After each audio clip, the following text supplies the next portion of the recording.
¿Qué tal? Muy buenas noches. Yo soy Genaro Lozano y esto es Punto y Contrapunto ya de viernes. Seguimos en veda electoral en el caso de México y por ello retomamos y damos un repaso por los temas del mundo en este Punto y Contrapunto de viernes. Y por ello hablaremos sobre otro proceso electoral que se realizará este domingo, en este caso en el Perú, en donde habrá una segunda vuelta electoral y en donde los peruanos decidirán si quieren a Keiko Fujimori como presidenta de ese país o si deciden darle una oportunidad a la opción opositora. Y hay quien dice que es una elección entre la extrema izquierda y la extrema derecha. Veremos qué piensa la mesa. Además, la vicepresidenta de Estados Unidos, Kamala Harris, visitará Centroamérica, Guatemala y México, además también, a partir del próximo lunes. ¿Cuáles son los temas que ocupará la atención de la vicepresidenta de Estados Unidos? ¿Cómo se encuentra Guatemala y El Salvador, sobre todo después de los sucesos que se dieron recientemente en torno a la desaparición de poderes por parte del presidente Nayib Bukele? Además, en Colombia, el presidente Iván Duque trató de impulsar una reforma fiscal para tratar de sacar dinero por los efectos de la COVID-19, pero esta apuesta por hacer una reforma impositiva, pues prácticamente sacó a miles de personas a la calle en varias revueltas sociales. Quédate con nosotros, que esos temas vamos a estar discutiendo esta noche de Punto y Contrapunto de viernes.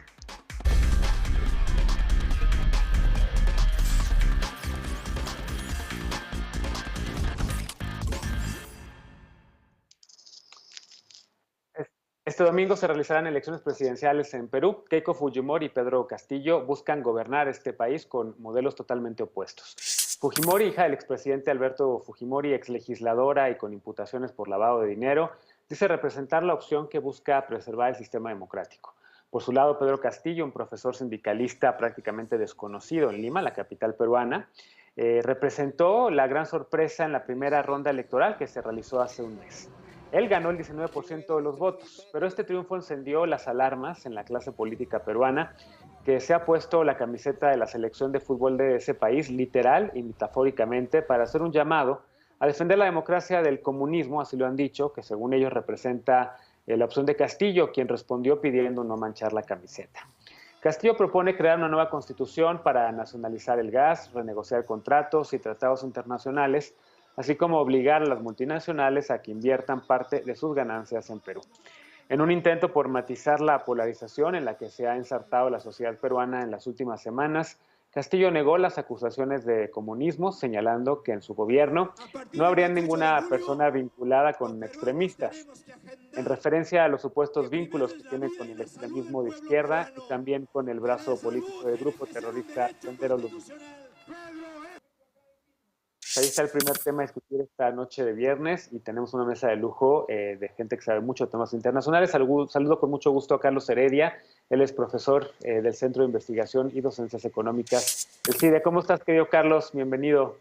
Hola, querido Genaro. Muchas gracias por la invitación. Saludo a todos los colegas del panel.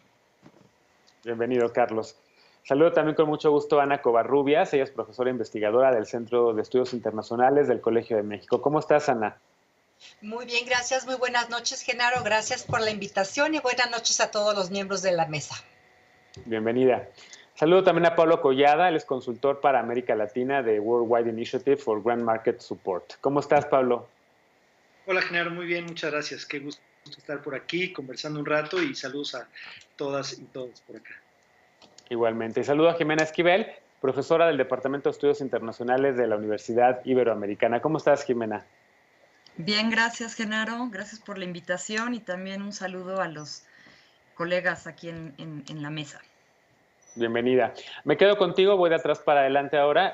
¿Cómo ves los comicios del domingo en Perú? Hay quien dice que hay muchas similitudes, que prácticamente similitudes con México, digamos, y con otros procesos electorales por el hecho de lo que se ve cada vez más como comicios polarizados, en donde las opciones parecen ser completamente opuestas, en donde un lado llama a defender la democracia y el otro a continuar un proyecto, digamos, de gobierno. ¿Cómo ves el caso de Perú y este regreso de los Fujimori a la vida pública? Sí, tal como has dicho, es una elección o será una elección muy polarizada, es una elección muy polarizada en donde se ha utilizado mucho el discurso del miedo, ¿no? Ese miedo a que llegue un gobierno comunista y entonces se ha movido a que las élites de todo tipo, élites políticas, élites religiosas, élites económicas, defiendan y cuiden que no suceda esto, ¿no? Llama la atención, por ejemplo, la vinculación que se ha hecho de Castillo con el tema del terrorismo, sobre todo si recordamos que fue durante la época del padre de Keiko Fujimori, con Alberto Fujimori en la década de los 90, cuando se trató o se buscó, lográndolo con bastante éxito, eliminar el Sendero Luminoso. Entonces, esa relación que se ha hecho de vincular a Keiko Fujimori como una seguridad de que no va a haber un regreso del terrorismo como lo fue con todo lo que se vivió con Sendero Luminoso, también ha sido una herramienta utilizada, ¿no? Para decir, más vale tener seguridad y evitar que sucedan ese tipo de cosas. Creo que es pues una de las herramientas que se han utilizado, además de esto del comunismo, ¿no? Vincular a Castillo con el terrorismo y con esos grupos tan radicales de izquierda. Bien. Collada, ¿coincides con esta lectura? ¿Qué más ves dentro del tema de la elección peruana? Estaban, por supuesto, pues el hecho no nada más de que es la hija de un expresidente, que además está con el tema del lavado de dinero, está toda esta campaña oscura o campaña, digamos, de miedo que han hecho algunos sectores para tratar de presentar al rival como la opción del comunismo. ¿Qué ves en esos comicios? Bueno, en primer lugar, creo que son unos comicios increíblemente emocionantes por lo que está en juego, y creo que hay dos elementos que a mí me parece importante recalcar. En primer lugar, entender cuál es el contexto político en el que Perú llega hoy día a estas elecciones. Y venimos de una media docena prácticamente de expresidentes que han sufrido una serie de acusaciones y sanciones, digamos, o sea, varios de ellos han estado en la cárcel, han sido perseguidos por la fiscalía, incluso uno de ellos lo podemos recordar, Alan García, que en el momento en el que llegan a su casa a prenderlo, se suicida, ¿no?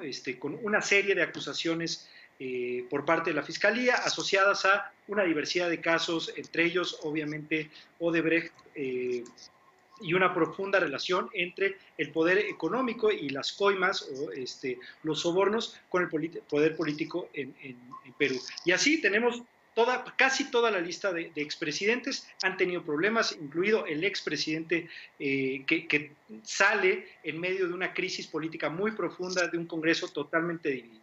Entonces tenemos que una institucionalidad presidencial profundamente quebrantada, fragmentada, deslegitimada y con una falta de credibilidad en términos de esa figura.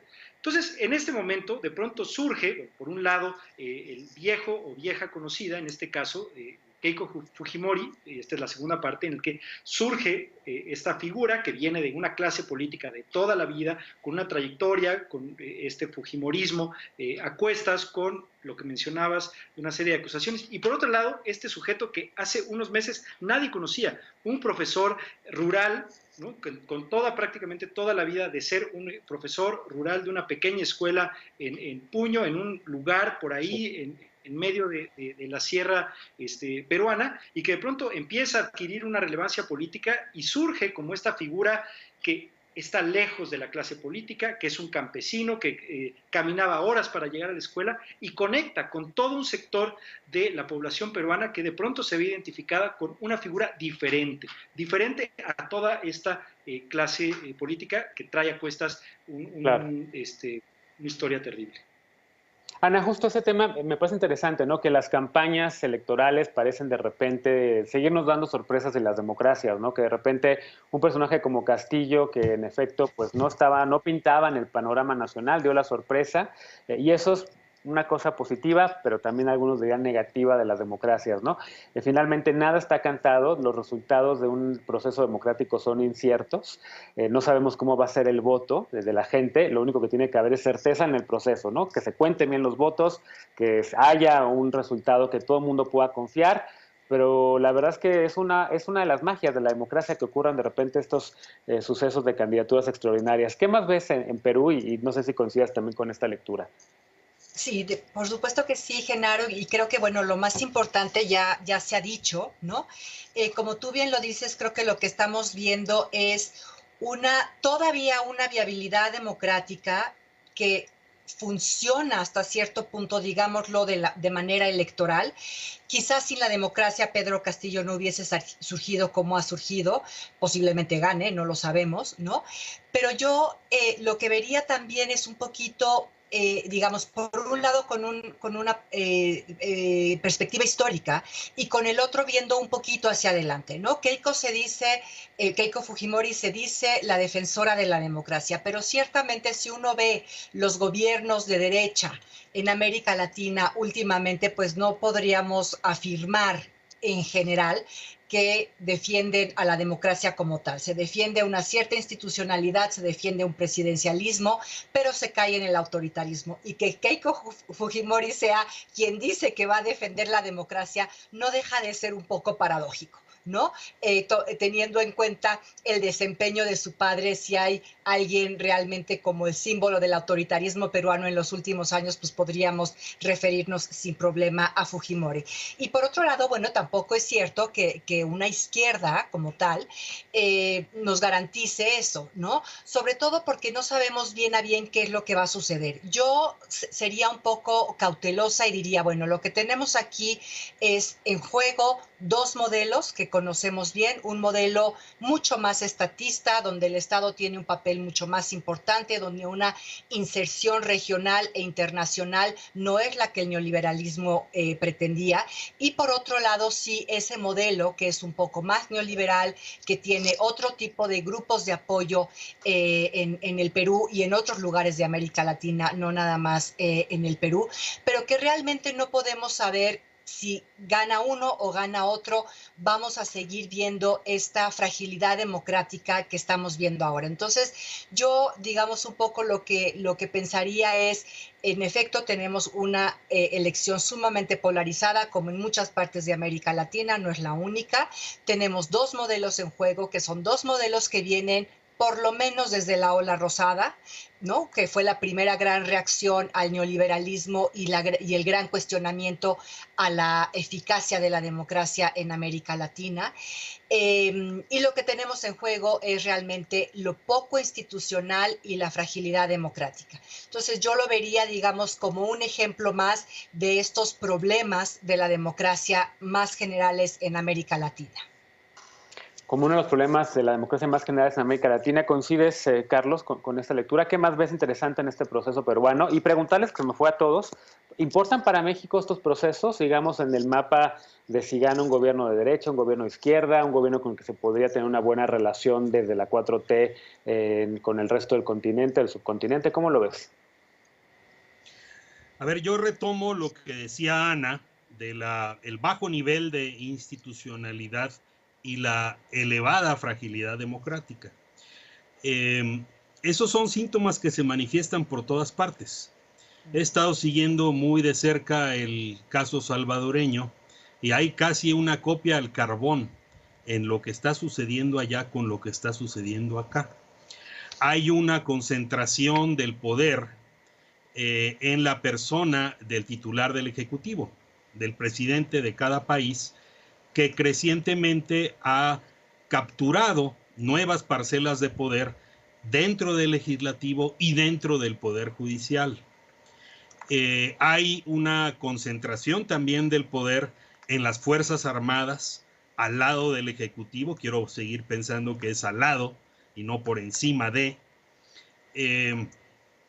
Hay una expectativa de la población en el sentido de decir, bueno, pues la democracia en realidad no rindió grandes frutos, a lo mejor le tenemos que apostar a un hombre fuerte, que es el que nos da dinero, que nos da dádivas, que nos da programas, en contraposición a décadas de olvido, de desdén, de desprecio, de racismo, de las élites que han gobernado nuestros países y que se olvidan de la mayoría de la población.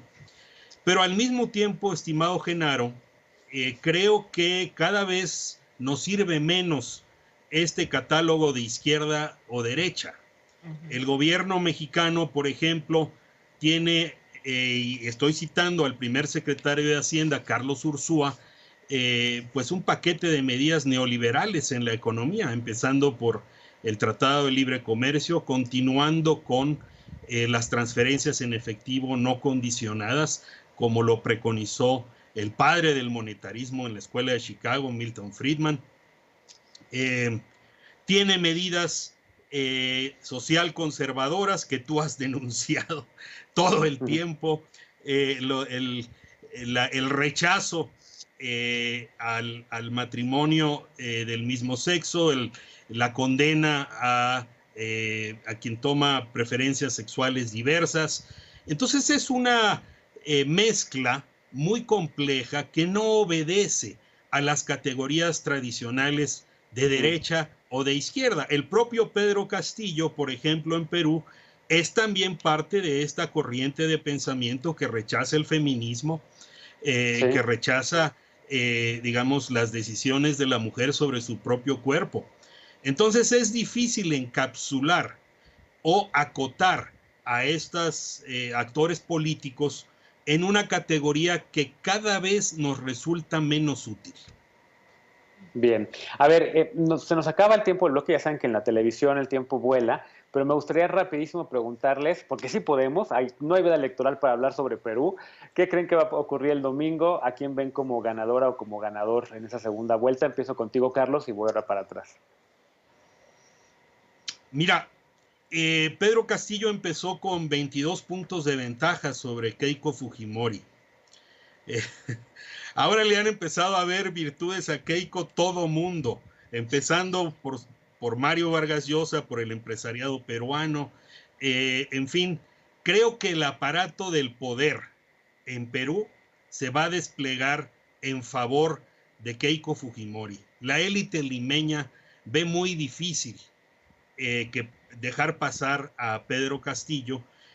Solamente podría ganar Pedro Castillo si la votación es muy copiosa en la zona de la montaña, en el altiplano, donde él tiene una ventaja significativa, y la votación en Lima es reducida. Depende, como en muchas otras elecciones, de la tasa de concurrencia a las urnas, de cuántos van a votar en la región donde cada uno tiene ventaja para saber qué va a pasar. Bien, rapidísimo por favor, Ana, porque estamos a punto de irnos a la pausa. ¿Cómo ves el domingo? Muy breve, coincido con lo que dijo Carlos absolutamente. Yo no sé si apostaría por un ganador o no, pero no me sorprendería para nada que ganara Keiko Fujimori, porque en efecto creo que la movilización a favor de ella, un poco, ni siquiera como la defensora de la democracia, sino simplemente del statu quo, va a ser muy fuerte. Entonces seguramente veremos algún tipo de una elección muy movida, pero yo pensaría o no me sorprendería si gana Keiko Fujimori. Pablo.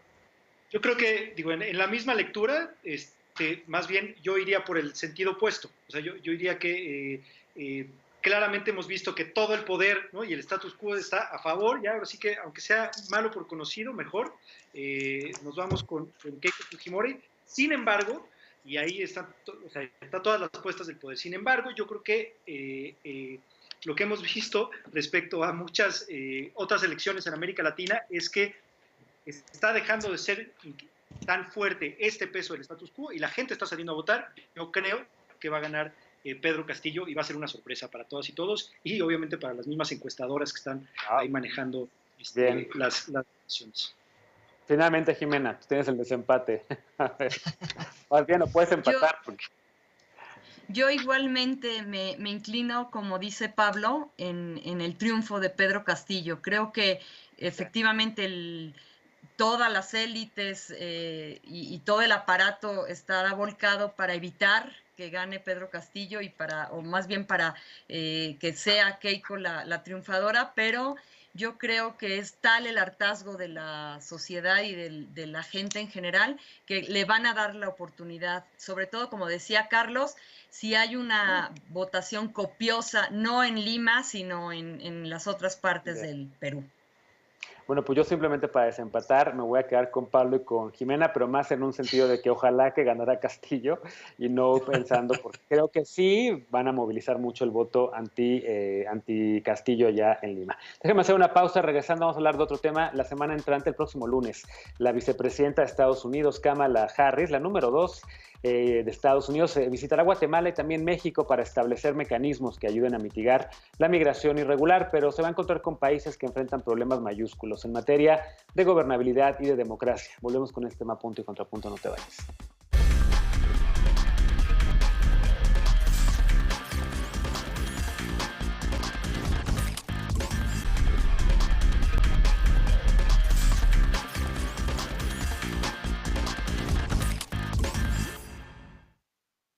Estamos de regreso en Punto y Contrapunto. Kamala Harris, la vicepresidenta estadounidense, estará de visita en Guatemala y México a partir del lunes. Viene con la misión de atacar la raíz de la migración irregular que desde Centroamérica y el sur de México sale rumbo a Estados Unidos. La pobreza y la violencia no son los únicos desafíos de Guatemala, El Salvador y Honduras. La democracia en la región ha sido puesta en duda, alertando sobre violaciones a derechos humanos, corrupción y un camino hacia el autoritarismo. Una situación que ya se vive en Nicaragua, o por lo menos eso están denunciando. Veamos el contexto. 9 de cada 10 salvadoreños apoya la gestión de Nayib Bukele, quien esta semana prometió que su país no regresará a un sistema que, según dijo, lo hundió en la delincuencia, en la desigualdad y la pobreza. Bukele habló ante una asamblea dominada por su partido político, que hace un mes votó por destituir a los magistrados de la Sala Constitucional de la Corte Suprema de Justicia, acusados de bloquear las medidas de Bukele ante la pandemia. Organismos internacionales calificaron el hecho como un signo de autoritarismo, mientras que la vicepresidenta de Estados Unidos, Kamala Harris, apuntó que se había socavado a la Corte Suprema de ese país. En su índice de democracia, The Economist Intelligence Unit considera a El Salvador como un régimen híbrido, principalmente por la concentración de facultades del Ejecutivo. Guatemala y Honduras también están en esta categoría debido a que combinan características democráticas y autoritarias. En Honduras, además, el presidente Juan Orlando Hernández es señalado de presuntos vínculos con el narcotráfico. Por ello, pese a las críticas por su opacidad, el gobierno de Alejandro Yamatei en Guatemala es el puente de diálogo de Kamala Harris para lograr contener la migración irregular hacia Estados Unidos. Nicaragua, por su parte, es considerado un régimen autoritario, pues el gobierno de Daniel Ortega ha desmantelado todos los controles institucionales sobre el poder presidencial. Esta semana, por ejemplo, Cristiana Chamorro, aspirante a la presidencia, fue involucrada en una investigación sobre lavado de dinero y puesta en arresto domiciliario. Punto y contrapunto. Segundo tema a discutir esta noche. A ver, Carlos, empiezo contigo. ¿Cómo ves esta visita? Evidentemente, hay mucho de lo que se puede hablar de lo que puede ocurrir aquí en México, incluida la no invitación en el Senado, cancelada de último momento por parte del senador Monreal allá, que prácticamente pues, es un lío diplomático, pero también los temas que México quiere poner sobre la agenda, que si el programa Sembrando Vidas en Centroamérica, que si el programa también de Jóvenes Construyendo el Futuro. Creo que coinciden ambos gobiernos en un punto. Quieren ambos gobiernos ayudar a desarrollar a Centroamérica, pero no encuentran la manera de cómo. Está en el cómo la diferencia, me parece. ¿Cómo lo ves y qué puntos ves en la agenda? También con Guatemala, por supuesto. Genaro, a similitud de México, Centroamérica es un tema de política interna para Estados Unidos. No es un tema de política exterior. Me explico. En los años 80, 70, 80, Centroamérica fue tema por la Guerra Fría, Unión Soviética, Estados Unidos, por los contras, etc. Hoy es tema interno de Estados Unidos por la creciente presencia china, distantísima de la presencia estadounidense. Estados Unidos, además, en Guatemala, en Honduras y en El Salvador, no es un factor externo. Estados Unidos es un jugador, un actor interno en cada uno de los tres países. La visita de Kamala Harris responde fundamentalmente al imperativo de política interna de Estados Unidos de mandar una señal que el gobierno de Biden está cuidando la frontera, está protegiendo la seguridad nacional estadounidense, aunque no esté amenazada. Está diciéndole a mexicanos, guatemaltecos, hondureños, salvadoreños, la frontera está cerrada y va a seguir cerrada. si quieren entrar, tramiten su visa, que vamos a aumentar el ancho de la puerta de entrada de aquellos que entran con papeles. Entonces subrayo ese primer punto. Es un tema de política interna estadounidense y Estados Unidos es un actor interno en la política de cada país. Y un segundo punto, retomando lo que decíamos en el primer bloque, es que a 35 años de los acuerdos de paz, por lo menos en El Salvador y en Guatemala, encontramos que ya no hay guerra abierta, pero tampoco hay tranquilidad. El nivel de violencia que se ha esparcido en los tres países es absolutamente insostenible. Se turnan San Pedro Sula con San Salvador, con el Distrito Central, Tegucigalpa, con algún punto de Guatemala, como los lugares más violentos de aquellos países en donde no hay una guerra declarada. Pero no es porque en el ADN de los centroamericanos esté la violencia. No es que los centroamericanos sean particularmente violentos. En realidad, yo tengo muchísimos amigos en Centroamérica y son de lo más buena onda. Sino que la estructura de poder en Centroamérica no alcanza para que las llamemos democracias, como decías tú, Genaro. La estructura de poder en Guatemala es feudal, así. Feudal. Hay señores feudales que tienen siervos, tienen esclavos. La estructura de poder en Honduras no es muy distante de esto. Quizá El Salvador es el país, bueno, es el más globalizado de los tres, tiene alrededor de 28% de su población viviendo en Estados Unidos. Son naciones globalizadas, ya no son países atrasados, rurales, primitivos, etcétera. Y además cada año producen oleadas de billonarios.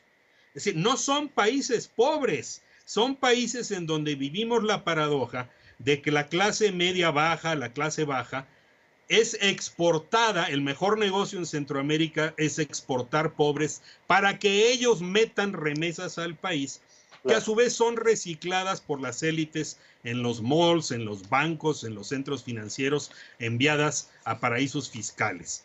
Entonces, el principal, si quieren encontrar la causa de raíz, no tienen que ir muy lejos. Es la estructura de poder en la sociedad y el secuestro del Estado para un pequeño puñado de personas, en donde frecuentemente encontramos como socio al crimen organizado y al narcotráfico, señaladamente en el caso del presidente de Honduras, ya acusado y encontrado como co-conspirador de tráfico de cocaína en un tribunal de Nueva York, y que sigue contando con el apoyo de Washington. Ana, con todos esos temas de contexto llega justamente Kamala Harris. ¿Cómo ves esta visita? Ríspida será por algunos de estos temas, pero también creo que viene ella a llenar ese espacio que había ocupado Joe Biden durante la presidencia de Barack Obama, ¿no? Digamos que es la misión que ella va a tener como vicepresidenta, el llevar la relación con Centroamérica en específico, y con México parece que también será así. En efecto, Genaro, yo estoy totalmente de acuerdo contigo. Kamala Harris llega a países muy convulsionados, por decirlo de alguna manera, y llega también, digamos, tú lo dijiste en tu introducción, con una visión de frenar la migración, ayudar al desarrollo centroamericano, pero desde un punto de vista pues muy norteamericano, evidentemente, ¿no? Apoyar a la iniciativa privada, luchar contra la corrupción, fortalecer las instituciones democráticas, proteger los derechos humanos, etcétera. Y como podemos ver, pues esa agenda es casi incompatible con lo que está sucediendo ahora en América Central. Pero lo que me gustaría decir, Genaro, es que Estados Unidos ha podido vivir con regímenes sumamente autoritarios, no defensores de los derechos humanos, por muchos años. Lo vemos desde el siglo XIX, ¿no? No quiero decir que Kamala Harris va a llegar y va a ignorar esta agenda que ha propuesto Biden en Centroamérica, pero si el objetivo central es frenar la migración, creo que la posición norteamericana en última instancia va a ser muy pragmática. el proceso de fortalecer las instituciones democráticas en Centroamérica, de combatir la corrupción, de combatir el crimen organizado, es un proceso en el mediano y yo diría en el muy largo plazo. Eso no puede tener ahorita un resultado de frenar la migración hoy por hoy, como se ha hecho, como lo hemos visto también gracias al gobierno de México desde los años de Trump. También decir que no es, digamos, este pragmatismo único, ¿no? Se da en los gobiernos republicanos y en los gobiernos demócratas en Estados Unidos. Y lo que creo es que sí, posiblemente en las narrativas va a llegar a ser ríspido en ocasiones, pero que finalmente en la negociación práctica a lo mejor no lo es tanto.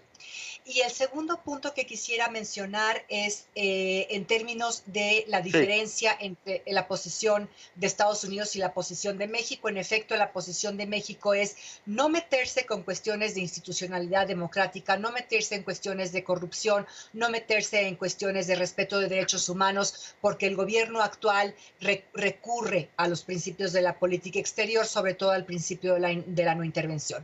López Obrador lo ha dicho muchas veces. Hemos visto cómo ha actuado en América Latina, hemos visto su actuación en la OEA, la narrativa de la no intervención es muy fuerte. Ahora, esto significa que sí va a haber de alguna manera una diferencia en las dos posiciones. Yo no creo que Estados Unidos esté, de acuerdo en Sembrando Vida o Jóvenes Construyendo el Futuro como el modelo que va a servir para frenar hoy por hoy la migración y para desarrollar en el mediano y largo plazo América Central y fortalecer la gobernabilidad democrática. Entonces, creo que lo que Kamala Harris se va a encontrar es un escenario sí muy complicado y lo que vamos a ver es una mezcla muy especial entre narrativas y pragmatismo. Bien. Pablo y Jimena, me queda bien poquito tiempo de este bloque, entonces les pido por favor mucha brevedad. ¿Cómo ven esta visita de Kamala? ¿Se coinciden con Ana y con Carlos? Empiezo contigo, Pablo. Pues sí, yo creo que va a ser un pase de lista, ¿no? En realidad va a ir a pasar lista Kamala Harris a hacer unos grandes discursos de ahora sí nos preocupa la democracia en Centroamérica, porque la democracia en Centroamérica realmente se valora de acuerdo a cuán acomodaticio es para Estados Unidos, ¿no? Entonces no tiene que ver realmente con el fortalecimiento democrático real, porque los últimos 30 años, como ya mencionaba Carlos, pues la democracia en América Central pues ha estado controlada por estas oligarquías clientelares y eso aparentemente mientras hay un cierto orden y hay una cierta influencia norteamericana, pues todo bien. Pero de pronto cuando empieza a agitarse demasiado no lo voy a decir patio trasero, sino espacio regional, cuando se agita demasiado, pues hay que ir a pasar lista y a decir, oye, en realidad sí nos preocupa este fortalecimiento democrático, porque no queremos más migrantes, no queremos más influencia de otros sectores del mundo, pero en realidad las condiciones de fortalecimiento democrático están lejos de ser subsanadas en un plazo corto. Bien, y finalmente, Jimena, ¿cómo ves esta visita? Y si quieres también con México, evidentemente con el tema de la sociedad civil y los apoyos que reciben muchas organizaciones por parte de fundaciones del gobierno estadounidense, seguramente también será tema, ¿cómo lo ves? Sí, definitivamente, pues va a ser un tema escabroso o un tema complicado en la agenda, sobre todo por lo que ya han apuntado, ¿no? Que las visiones del gobierno mexicano y del gobierno de Estados Unidos son diferentes respecto a cómo entrar para detener o disminuir la migración. La apuesta de México es no en el sentido de la institucionalidad, sino más bien como de tratar de ir a las causas de la falta de oportunidades, de desarrollo. Y yo quisiera como apuntar en el problema principal que yo veo en Centroamérica, que tiene que ver con la terrible desigualdad, ¿no? Que se ha ido abriendo más cada vez la brecha y que, como decía Carlos, no es que sean países pobres, sino más bien son países donde la desigualdad es tan grande que polariza y que genera pues una desilusión, un hartazgo, no sé cómo decirlo, de esas democracias que ya en más de casi 3 décadas, no han dado resultados, no han resuelto las necesidades. Y por eso, bueno, pues entran tambalean la democracia, que de por sí es frágil, que es inestable y que da caldo de cultivo para que surjan gobiernos populistas de derecha o de izquierda con los mismos discursos mesiánicos y salvadores, ¿no? Entonces, pues la tiene difícil Kamala Harris y su visita de cómo dialogar con estos gobiernos que tienen estas características. Bien, déjenme hacer una pausa, regresamos para el último bloque de la noche. En varias oportunidades la CEPAL, la Comisión Económica para América Latina, ha señalado que la pandemia puso en evidencia y que también exacerbó las grandes brechas estructurales de la región, agravando sobre todo la desigualdad económica. Esto ha agudizado algunas crisis sociales como la venezolana y reavivado otras como el caso de Colombia. Veamos el contexto regresando después de la pausa y el debate. No te vayas.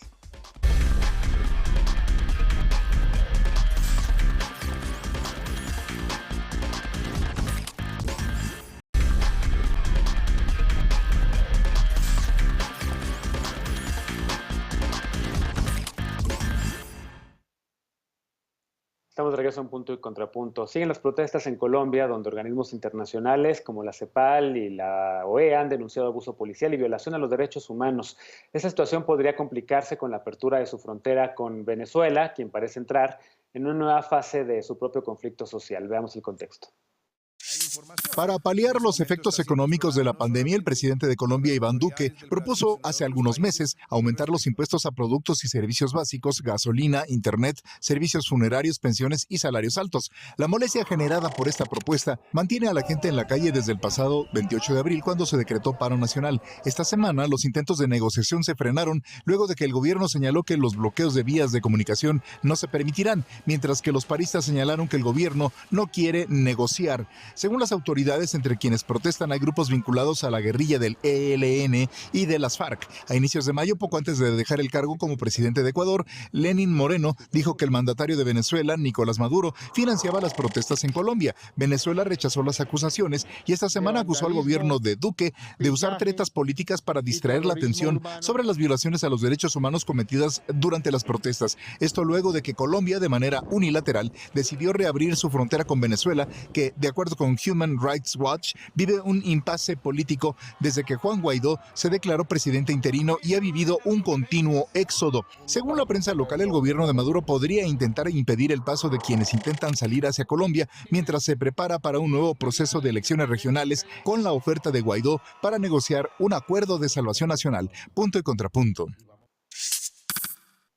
Tercer y último tema a discutir esta noche. Empiezo contigo, Pablo. Evidentemente es poco el tiempo que tenemos para hablar de dos países, pero sí hay como vasos comunicantes, digamos, entre todas las crisis que estamos viendo ahorita en la región y tiene que ver digamos, con el tema de la crisis económica profundizada por la pandemia, la COVID-19, las respuestas diferenciadas de los gobiernos y demás. ¿Cómo ves? Y te doy a escoger el caso colombiano o el caso venezolano, o si quieres, digamos, mezclar los dos adelante, porque otra vez, ni modo, la televisión es brevedad. Entonces, por favor, Pablo. Es brevesísimo y voy a tratar de entrarle. O sea, yo creo que el caso de la venezuelización de la política en América Latina lo hemos visto en todos lados, ¿no? O sea, Venezuela es el causante de todos los males y todas las crisis políticas de los demás países, ¿no? Lo que pasó en Chile y Chilezuela, ¿no? El gran fantasma, y obviamente Piñera dijo que las protestas sociales chilenas estaban influenciadas por Venezuela. Lo mismo ha pasado en otros países, pasó en Ecuador, pasa ahora en Colombia, y bueno, pues creo que hay una carencia de hacerse cargo de todas estas problemáticas tan profundas que se han venido arrastrando y que la olla de presión de las democracias incapaces de cumplir con sus promesas en América Latina reventó. Esta olla de presión ya reventó en Chile, reventó en Ecuador, reventó en Bolivia, de alguna manera revienta ahora en Colombia, y son protestas que venían desde hace prácticamente 10 años, igual que en Chile, ¿no? Entonces ahora revientan con esta, se estira la liga demasiado, se rompe, y pues los gobiernos incapaces de enfrentar y de atender todas estas problemáticas tan fuertes, pues ¿por qué optan? Número uno, por la criminalización de la protesta, por tratar de deslegitimar estas protestas bajo el discurso de esto viene por una influencia extranjera, le hace Venezuela, y no tratar de atender pues, qué ha pasado en la profundidad, en este olvido de los pueblos marginalizados, afroamericanos, indígenas, de poblaciones de clase media que se han ido pauperizando cada vez más, y ni qué decir de las poblaciones de clase más baja que están luchando día a día por sobrevivir.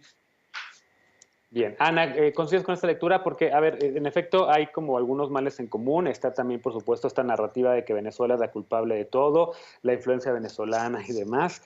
Pero también hay maneras distintas en cómo se están arreglando o están tratando de encontrar solución a estos conflictos, ¿no? En Chile hay un proceso de una asamblea constituyente. En Venezuela en Colombia todavía no sabemos hacia dónde va a ir, digamos, la resolución de estas protestas en la calle. En Venezuela, pues está la eterna pregunta, ¿no? De cómo se va a resolver el conflicto social allá, que no sea bajo el autoritarismo, que no sea desapareciendo la Asamblea Nacional y demás. ¿Qué ves en toda esta? ¿Hay una crisis de la democracia en la región? Sí, yo creo que sí, absolutamente. Y recordemos un poco todas las manifestaciones sociales antes del confinamiento. Si ustedes recuerdan, todavía quizá un mes antes del confinamiento, América Latina veía a la gente en la calle, ¿no? Y de repente fue el silencio cuando todos nos tuvimos que encerrar. Entonces sí creo que lo que estamos viendo es, como bien lo decía Pablo, algo que se viene construyendo o que se viene preparando de muchos años, pero que sin duda tuvo un golpe fuertísimo con la pandemia. La pandemia sí en toda América Latina, hay que ver los datos de la CEPAL y son aterradores. En toda América Latina fue un golpe muy fuerte, evidentemente en unos países más que otros, dependiendo pues de muchas variables como el tipo de exportaciones, el tipo de inserción en cadenas de valor, etcétera. Pero sí hubo un golpe económico muy, muy fuerte en servicios, en pequeñas y microempresas, medianas empresas, turismo, por ejemplo, ¿no? Que muchos países pues descansan también en el turismo. Entonces yo creo que lo que estamos viendo es todo ese descontento social que se venía construyendo, y no solo en términos de educación, como lo vimos, o de una reforma fiscal, también de mujeres. Recordemos todo el movimiento de mujeres antes del confinamiento, y que es, por decirlo de alguna forma, rematado por el COVID, ¿no? Por la pandemia, que da un golpe económico muy, muy fuerte. En el caso de Colombia, yo veo que ahorita hay una especie de impas, porque el gobierno ha dicho que mientras estén estos bloqueos y no se levanten, no va a negociar, y los grupos que están en las calles dicen, nosotros no levantamos el bloqueo, ¿no? Sobre todo Cali y la zona más problemática. Entonces sí creo que ahí lo que estamos viendo es una fragilidad democrática, sin duda, un descontento social por muchas razones, pero que puede ser similar en otros países de América Latina. Y vemos también un futuro muy incierto, porque tampoco sabemos hasta dónde vamos a tener el factor norteamericano o no. ¿Nos va a seguir ignorando como región Estados Unidos, o va a decidir que Colombia es importante y de alguna manera hay que apoyarlo, ¿no? Sobre todo con Venezuela como vecino. Entonces también pondría yo sobre la mesa el cuestionarnos un poco el actor norteamericano. Jimena, ¿cómo lo ves tú? Y también te pido, por favor, 1 minuto y medio máximo, porque tenemos poco tiempo de programa. Sí, yo igual, pues una situación de desgaste de todos esos países en el ámbito de que las democracias o la transición democrática no resolvió esto que ya se ha dicho, ¿no? No dio respuesta a las necesidades de la población, y entonces incluso generó más polarización, generó o colocó que ciertas élites se acomodaran. Y yo quisiera enfatizar en algunas cuestiones. Sigue habiendo mucha dependencia de las materias primas en general en la región, a pesar de que hay un Estado más participativo y demás, pero que está vinculado o relacionado con intereses de las transnacionales, que eso sigue molestando mucho a la población local, porque tiene que ver con todos estos nuevos movimientos sociales que surgieron a principios del siglo XXI en América Latina, que ya también han hecho referencia, ¿no? Los indígenas, los grupos ambientalistas, el feminismo, los jóvenes, que en el caso colombiano han jugado un papel importantísimo, ¿no? Como sentirse excluidos de todas esas medidas neoliberales que se implementaron a finales del siglo pasado en nuestro continente y que no resultaron, y que ellos se han sentido excluidos del desarrollo. Entonces, el hecho de decir, no nos vamos a callar hasta que no consigamos esos cambios, a mí me parece muy importante. Bien, finalmente, Carlos, porque nos va el tiempo, perdóname Jimena, pero me queda 1 minuto y medio de programa y le doy la difícil tarea a Carlos Heredia de la brevedad en un caso tan complejo como este. Una gran paradoja, Genaro, colegas de la mesa. Nicolás Maduro preside hoy uno de los países más estables de América Latina y no es humor negro. Las convulsiones en los países vecinos son mayores que en Venezuela. Y digo paradoja porque llegamos a un punto de empobrecimiento apocalíptico en Venezuela, que la gente ya no tiene tiempo de protestar porque tiene que formarse en fila para conseguir frijol, arroz, aceite, pollo. Segunda paradoja, el hecho de que las opciones que se presentan a sí mismos como centro-izquierda venden el hecho de que ellos van a amarrar al tigre, es decir, que van a controlar la protesta social porque esta es protagonizada por los sectores a los que ellos sí atienden, a diferencia de las élites mayoritariamente blancas del altiplano. En Colombia se da la misma situación que en Perú, se da la misma situación que en otros países.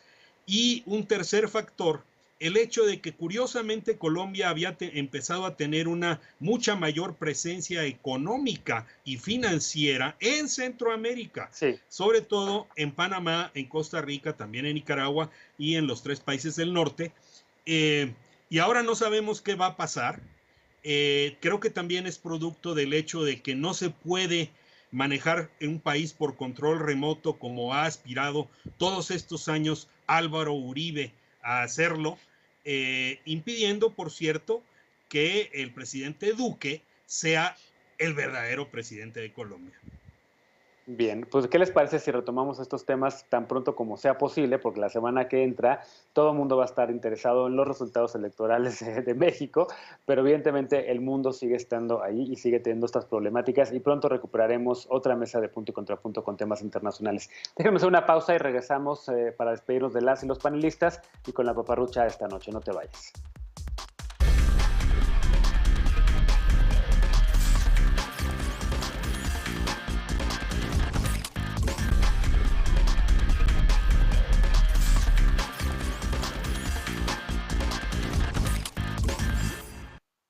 Estamos de regreso en Punto y Contrapunto, ya para despedirnos con la paparrucha de esta noche. Aunque no lo creas, existe un presidente mucho más tuitero que Donald Trump y quizás incluso más obsesionado con él mismo. Se trata de Nayib Bukele, el presidente millennial que nos ha mostrado sus múltiples personalidades en Twitter durante los 2 años que lleva de gobierno. Una faceta es la del presidente que gobierna vía esta red social. Por ejemplo, en su primera semana de mandato, Bukele ordenó el despido de funcionarios públicos ligados al partido de su antecesor. Por supuesto, los funcionarios de su gobierno atienden sus órdenes y le informan de su cumplimiento en la misma red. También ha mostrado en múltiples ocasiones su lado millennial, como cuando se sumó al fervor por la aplicación FaceApp para envejecer y usó la imagen como foto de perfil, o cuando publicó su versión como mujer. Otro momento que causó revuelo fue en abril del año pasado, cuando en medio de la pandemia surgió el rumor de que Bukele se había ido de El Salvador tras una larga ausencia de la vida pública. Él publicó una foto en su escritorio presidencial y un texto señalando que los rumores de su rapto por parte de extraterrestres eran totalmente infundados, con lo que desató toda una ola de memes. El mandatario salvadoreño también es fanático de TikTok. Hace una semana sorprendió con un video en el que aparece a bordo de un vehículo militar y al fondo la canción La Bichota de Karol G. Así que, como ves, Nayib Bukele está poniendo a El Salvador en el mapa mundial, no solo por sus medidas autoritarias o por violaciones a derechos humanos, sino por su gusto por dedicar mucho tiempo y energía también a las redes sociales. Esto fue todo por esta noche. Recuerda salir a votar el domingo. La democracia se nutre de la participación ciudadana. Piensa bien por quién lo harás. Hay muchos sitios para votar informadamente y leer propuestas. Acude a la urna con las medidas para evitar los contagios de COVID que ya conoces. Mantén la sana distancia. Utiliza un cubrebocas, que es la única manera que tenemos de seguirnos cuidando en lo que nos toca también la vacuna. y sal a votar el domingo 6 de junio, que la democracia nos necesita todas de todos. Gracias, Carlos, gracias, Jimena, gracias, Ana, y gracias, Pablo. Nos vemos pronto, cuídense mucho.